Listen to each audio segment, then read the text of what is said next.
something. In the heart of Ireland, where the fields are a patchwork of 40 shades of green, lived a young blackbird named Finn. He wasn't just any blackbird. Finn had feathers the color of a moonless night and a song that could charm the dew from the morning grass. He was proud, strong, and believed his wings could outmatch any challenge the sky threw at him. His nest, a masterpiece of woven twigs and soft moss, sat high in a hawthorn tree, a testament to his skill and a symbol of his independence. One afternoon, the sky began to brood. The usual cheerful blue was swallowed by a swirling mass of grey and purple clouds that tumbled over the hills like angry giants. The wind, once a gentle whisper, began to howl a mournful tune, tearing at the leaves and bending the ancient trees. A storm was coming, a tempest of legendary Irish fury, the kind that storytellers warned about.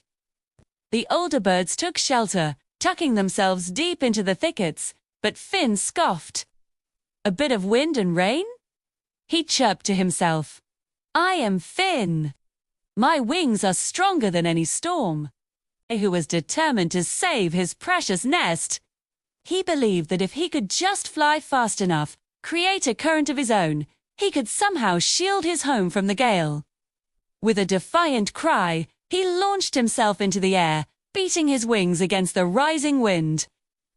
He soared and dived, a tiny black speck against the colossal, darkening sky. The wind fought back, pushing and pulling, tossing him like a dry leaf.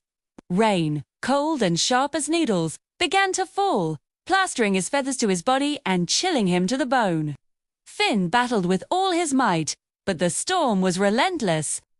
A particularly violent gust caught him, spinning him around and sending him tumbling downwards. Exhausted and defeated, he crashed into the lower branches of a mighty old oak tree, its trunk as wide as a farmer's cottage.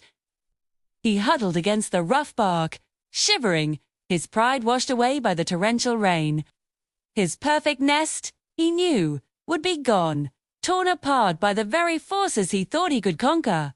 It was a bitter lesson in humility. As he sheltered under the broad, gnarled limbs of the oak, he heard tiny, frightened peeps.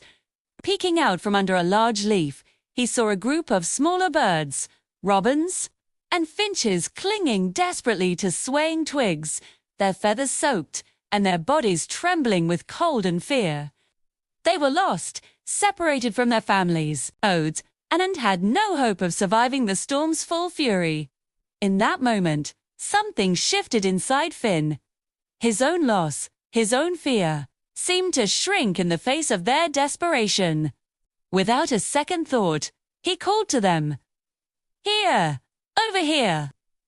There is shelter under this old oak. One by one, they fluttered towards his voice, their tiny wings struggling against the wind. Finn shuffled over, making space for them. He stretched his own wings, creating a small, dark canopy to shield them from the worst of the driving rain. He tucked the smallest ones close to his body, sharing his warmth. He chirped softly, not his usual proud song, but a quiet, reassuring melody that spoke of safety and comfort. Together, they waited as the storm raged. The wind howled, thunder cracked, and lightning split the sky. But under the great oak, huddled together, the little community of birds found a strange peace. Finn forgot about his own lost nest and his failed attempt at heroism. He was no longer just Finn, the fast flyer. He was Finn, the protector. He discovered a new kind of strength, one that didn't come from powerful wings, but from a compassionate heart. As dawn broke, the storm finally exhausted itself, slinking away over the horizon. The sun emerged, casting a golden light over a washed and glittering world. The air was fresh and clean. The small birds, warmed and rested, began to chirp their thanks to Finn before flying off to find their families. Finn watched them go, a feeling of deep satisfaction warming him more than the morning sun. His nest was gone, but his heart was full. He had learnt that true courage wasn't about facing danger alone or proving one's own strength. True bravery, the most meaningful kind, was about protecting others and caring for those in need. And on that bright new morning, Finn, the little Irish blackbird, felt more heroic than he ever had before. Thank you so much for joining me for this story. If you enjoyed it, please consider liking the video and subscribing to the channel for more tailies. We'll see you next time.